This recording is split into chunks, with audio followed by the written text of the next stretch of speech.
Hello, hello. Welcome to part 2 of finding the hypotenuse of the base of a triangular prism.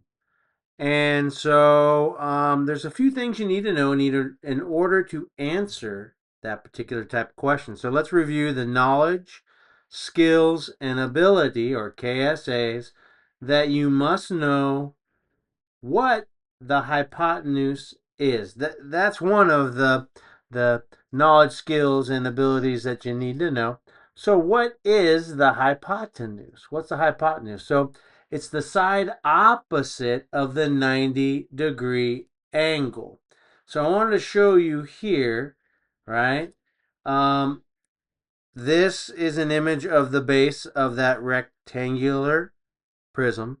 We have this square in the bottom corner. That represents a 90-degree angle. And it's also known as a right angle. So the length of the triangle opposite that right angle, and only a 90-degree right angle opposite of that angle, is the hypotenuse. So if this is not 90 degrees, oh, we're shaking up a little bit. We're shaking here. So if this is not 90 degrees or a right angle, this length opposite is not a hypotenuse. You would use sine, cosine, tangent to find the length of that leg. However, opposite a 90-degree angle will always be your hypotenuse. And there's something really special about knowing that that is the hypotenuse. Always opposite that right angle or 90-degree angle. So let's get into some of those details, right? Let's get into some of those details. Hypotenuse is always, in Pythagorean theorem's formula, your hypotenuse always going to represent that C value. These legs here that you see, I've color coordinated them. You would label this leg A. And you see the formula here, I'll go over in a second. If this leg is A, then you'd label this leg here B. And always opposite that 90-degree angle is always is your hypotenuse, which is your C value. And here's the Pythagorean theorem formula: a squared plus b squared equals c squared. So if you take the value of this leg here, you square it, you add it to the value of this leg here, b, and you square it, it will equal the length you see here, the hypotenuse, squared. So I'm going to get into this in a little bit more depth, but I want to introduce this to you. So please, if I'm going too fast, please stop, pause, rewind that video, and watch it again, All right. So I want to show you again. This is leg A. This is leg B.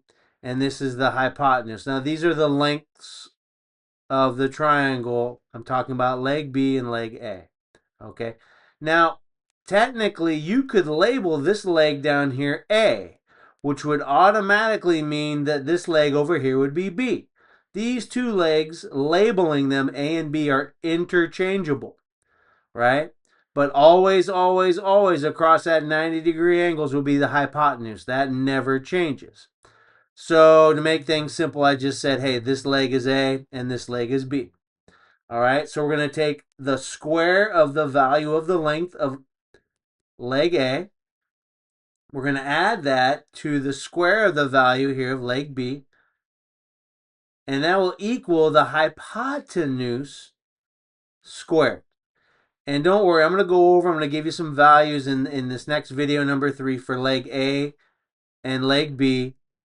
And again, we're trying to find the C, or the hypotenuse of the base of that triangular prism. Say that 5 times fast. You know what I'm saying? So you only use this formula in a triangle that has a 90-degree angle.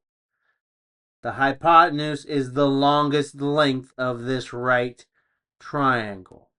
Okay? So stick with me.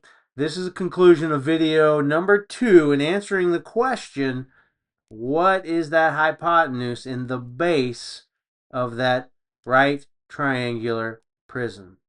Okay, thank you for joining me. Math is easy. I'm going to go real slow with these videos, and explain this step by step by step.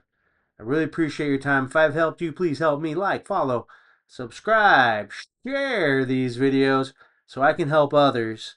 Understanding math is easy, step by step. Thank you for joining me.